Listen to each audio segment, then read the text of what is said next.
अस्सलाम वालेकुम। अस्सलाम वालेकुम।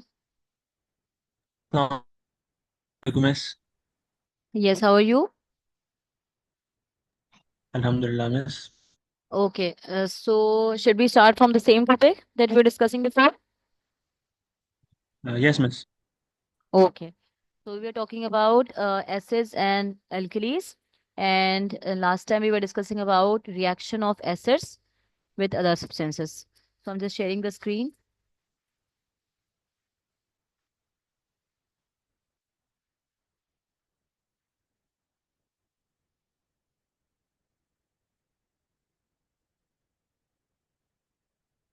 Okay.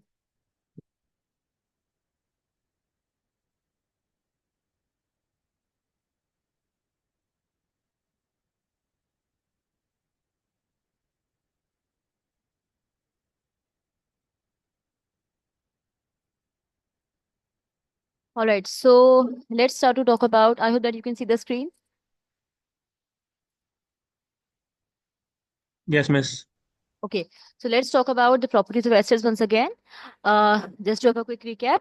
So acids have sour taste. Acid produce ions when dissolved in water. These ions allow the resulting aqueous solution to conduct electricity. Yes, so this point we didn't discuss last time that all acids are aqueous, definitely, and they produce hydrogen ion in the aqueous solution. So when they dissociate into ions in the aqueous solution, definitely the ions are able to conduct electricity. That's why all acid solutions are good conductors of electricity. So, do you know what is another name for conductors? What is another name for conductors in miss liquid conductors. state? Like if you talk about a conductor in a liquid नो मिस state. I can't. Okay, so if we talk about the term conduction or conductors in liquid state, then the term is referred to as electrolytes. So all substances that conduct electricity in liquid or molten state or in aqueous state, they are known as electrolytes. Okay, so acid solution, alkaline solution, and you would say molten solution, molten paste of the substances like salts, they are known as electrolytes. So there are three type of electrolytes: acid solutions, acid, alkali solution because they are able to ionize into OH ions, and then we have salt solution, all type of solutions of salt or even in the molten state. So salt solution in molten, like salt paste in molten state or in aqueous form, both are the conductors of electricity. So we call them electrolytes. Is it fine?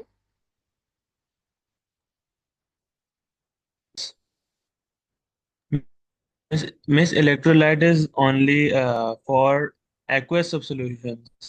Electrolyte is a substance that is liquid in state. Like we call conductors, they are that substances that conduct electricity in solid state without changing their form. For example, we have metals and graphite. They are conductors. And got it? Metals and graphite are conductors in solid state, and after conduction, their state doesn't change. Their properties does not change. Only they because they have all like delocalized electrons inside them, so that's why they conduct electricity. Whereas electrolytes are the substances that conduct electricity because of the mobile ions. So in this case, we have acid, like we have HCl. So that HCl ionizes in water to produce H positive and then Cl negative ion. Fine. So this H positive and then Cl negative ions are responsible, like these ions are responsible for the conduction of electric current. So if I'm going to have HCl in the molecular state, in the gaseous state, okay, like if I don't dissolve HCl in water, but I'm just taking hydrogen chloride gas in the gaseous form, and then if I'm going to pass electricity through it, it is not going to it is not going to allow current to pass through it because it is in molecular form. Are you getting me? Yes miss. For conduction, two things are necessary. Either a substance must have electrons, mobile electrons, or delocalized electrons, just like in metals, like we have copper wire in your homes, we have electrical cables of copper and aluminum, right? And even silver wires are also there. It's very expensive, but it's still silver is the best conductor of electricity as standard in standard form. And if you talk about the electrolytes, then electrolytes are the substances that will not conduct electricity if we take them in solid state. Fine. For conduction, we must dissolve them in water, just like we have salt. Do you have common salt at home? We have all Yes, have miss. common salt at home. So if I'm going to check its conduction, then if I'm going to pass electric current in a salt, you would say, vessel, in a jar containing salt, if I'm going to add insert a wire that is conducting the electricity, and if I'm going to insert that wire in that salt like a bottle, then do you think it is going to conduct electricity? The salts like solid salt, do you think it's going to Maybe conduct solid salt electricity? won't. No. Yes, we have must have heard like learned in ionic bonding chapter move here and there. That's why salt is you would say salt solution or in molten state or in salt like in aqueous form. Both of the forms are going to allow electricity to conduct through them. That's why they're not known as conductors, but we call them as electrolytes. Okay. Okay, miss. That's the basic difference between electrolytes and conductors. So we are side by side because now you're in O3. So you must like build your concepts and you must correct your concepts as well, because these all things that I'm discussing over here, they come in MCQs, and in very narrow, you would say, boundaries. You have to answer and also omit the wrong ones. Okay, done? Okay, miss. Miss, Ji beta. electrolytes do not conduct electricity in solid state, but only in liquid state. Yes, only in liquid or molten state. Okay, Only miss. in liquid. Liquid state means if I'm just going to melt a substance without adding water into it. Just like, for example, I have NaCl. Again, I'm giving you example of sodium chloride. If I have sodium chloride at home, but we cannot definitely melt it because its melting point is 808 degrees centigrade. So somehow, if somehow I have an oven, I am going to melt it out at 808 degrees centigrade, then definitely its ions would be free to move here and there, and then definitely it is going to conduct electricity. This molten paste of sodium chloride without having water is going to conduct electricity. So it is known as electrolyte. Electrolyte. Sodium chloride Okay, when miss. conduct electricity in molten state or in aqueous form. Or definitely it is very difficult to melt this salt at room like at in home conditions or even in laboratory. It is difficult because it is having a very high melting point. So rather to melt it, what I'm going to do, I am going to add it into water, because I know this thing that hydration power of water is going to dissolve the solution, the salt into a solution, and the ions are also going to get free easily. So in the aqueous form or in the molten state, both of the cases, sodium chloride, a salt or an ionic compound, is going to conduct electricity. That's why thing is known as electrolyte. Okay. So first thing, Okay, electrolytes miss. are acids, acid solutions like hydrochloric acid, sulfuric acid, nitric, and then all the acids that we discussed last time, but they should be dissolved in water. Okay. Second thing, all type of alkalis, again, they should be soluble in water, like sodium chloride, sodium hydroxide, potassium hydroxide. We can have calcium hydroxide. There are limited alkalis. The other things are bases. So bases would not conduct electricity. Bases are solid and they are unable to dissociate into their ions. Fine. So insoluble bases again will not conduct electricity because their ions are not going to become free. So I hope it is clear. This concept is fine. Yeah. Okay. So let's move forward.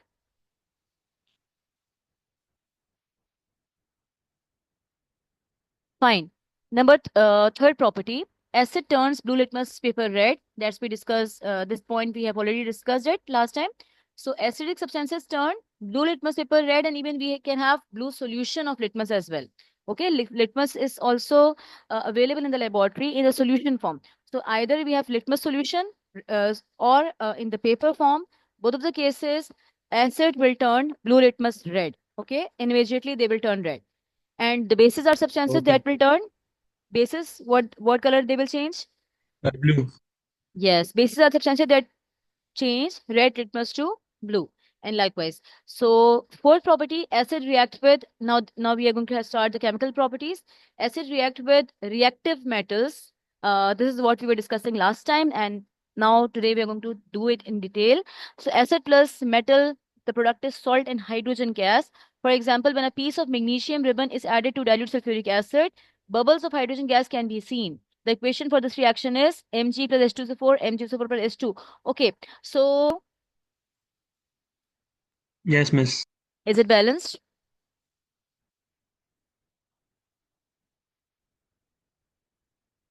Miss, the magnesium has a 2 now.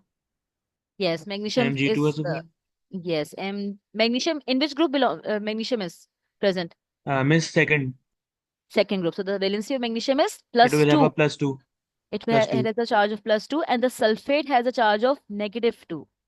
So the salt is balanced. The formula is correct. Balanced. MgSO4 is correct. Mg is plus 2, sulfate is minus 2.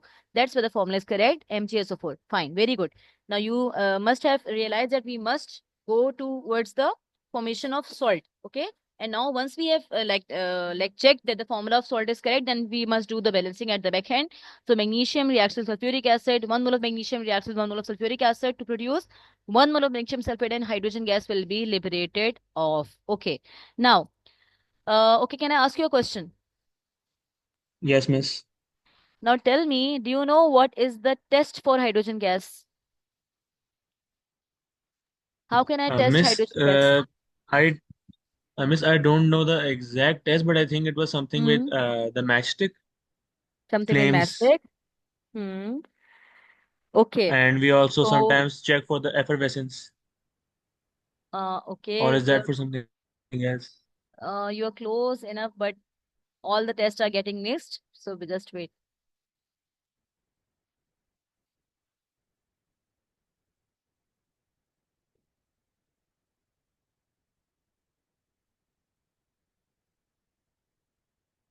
Okay.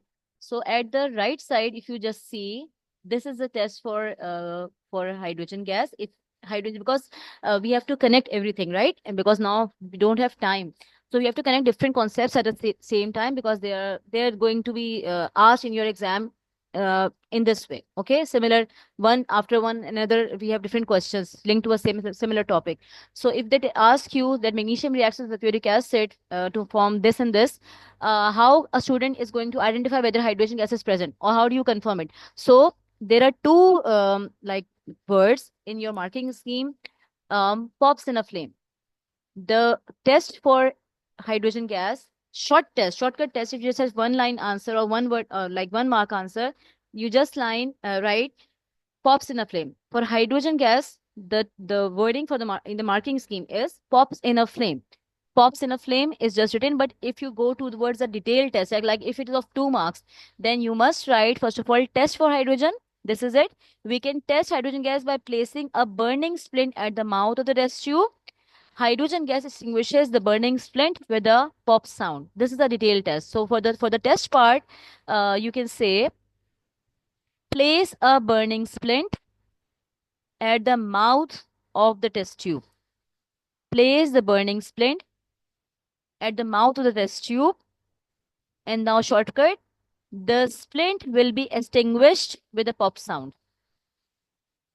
The burning splint will be extinguished with a pop sound. Okay, Okay? miss. Because hydrogen gas over here, it usually it's a flammable gas. It supports combustion. But over here, because hydrogen gas is produced in a bigger quantity, so initially the oxygen level required for burning, you would say it gets limited. So that's why it extinguishes the flame, and a pop sound. Just pop sound is a popcorn sound, just like popcorns come out when they pop up. So just that like that sound, you have that pop up sound. Okay, so the lighted splint will be extinguished with a pop up sound. And the one line answer in the marking scheme is pops in a flame. You must write it down. Pops in a flame. It's a shortcut, and it is accepted because it is written in your syllabus. For hydrogen gas, pops in a flame.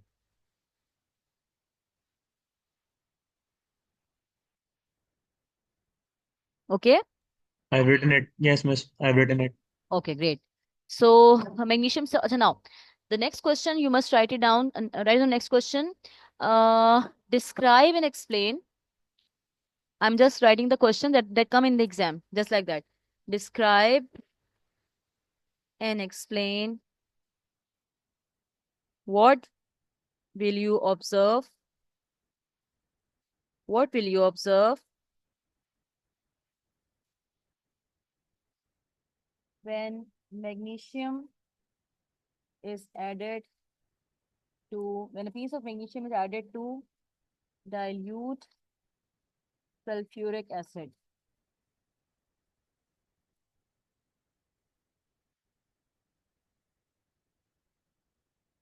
I've written it. Great. So, okay, these type of questions do come in the ATP part as well. These questions come in ATP as well as in your theory paper as well. And sometimes the same similar can come in your MCQs. Now you're a student, again, grown up student of O3, you must know how the exams are going to be taken. So, first observation.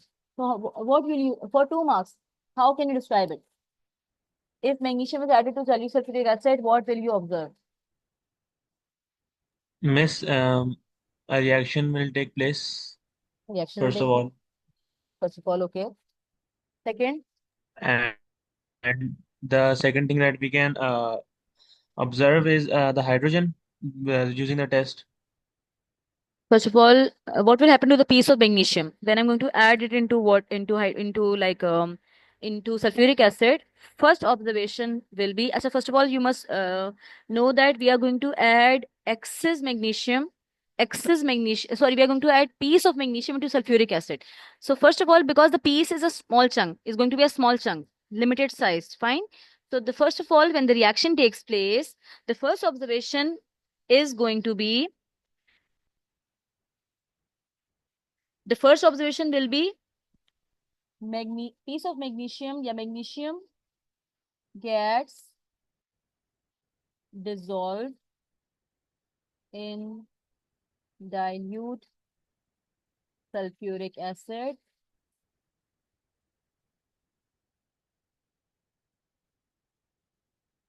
and disappears.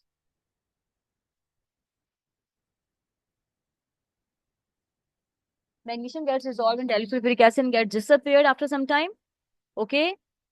To give a what? What do you think the solution color? You have to say three things in the observation part. First of all, how the reactions takes place. Like, will there be any effervescence or any you would say sparkling liquid coming out, flashes, etc., etc.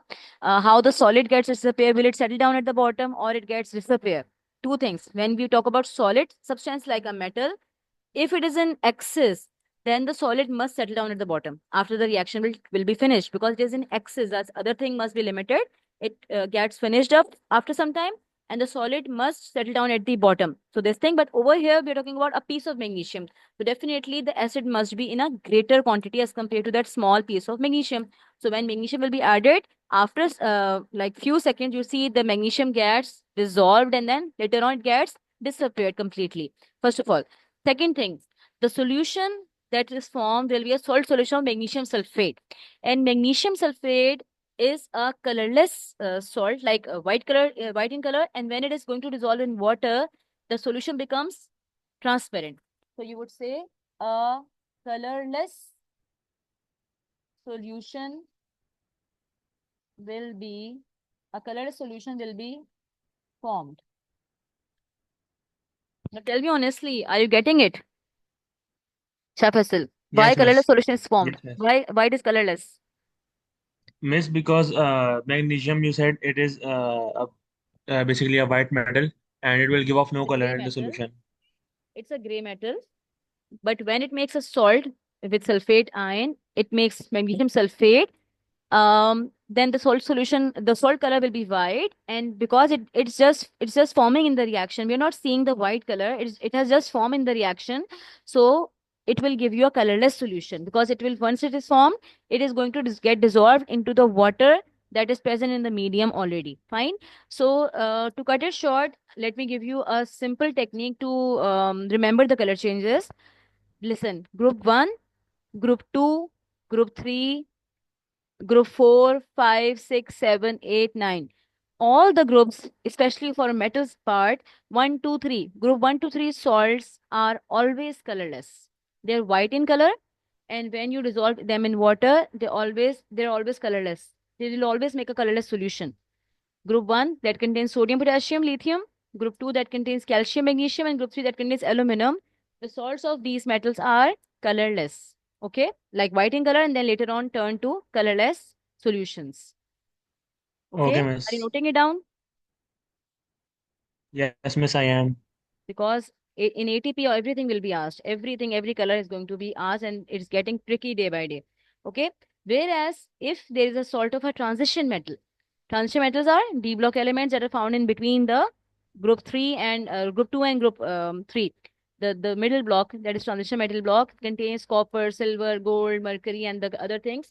So all of the transition metal compounds make colorful salts, and then you have to remember those colors. But for group 1, 2, 3, the salts are always white in color, and the solution are always colorless if they're soluble. Fine. So magnesium gets dissolved in Yes, dilute miss. sulfuric acid and disappears. A colorless solution will be formed. Third thing is liberation of hydrogen Miss, we will gas. notice the bubbles of Yes, hydrogen. excellent. Yes. अच्छा एक और बात. One thing more. Bubbles of a gas will be seen. In observation part, one thing more you must notice it, beta, that in observation part, you must not write down the identity of a gas. You cannot say hydrogen gas is liberated, because sometimes if the examiner is very much rigid, sometimes the C examiners are you would say they can give you leverage, and sometimes they're very strict at their concepts. So should not give identity of the gas in your observation part. Just say bubbling, fizzing. Usually for hydrogen gas, the term is fizzing. But because you're not going to show the identity of the gas, you just say bubbles of a gas coming out. Bubbles of a gas is coming out. Bubbles of gas will be seen, and bubbles of gas, before that you have to add the color. So bubbles of colorless gas will be seen. Okay, miss.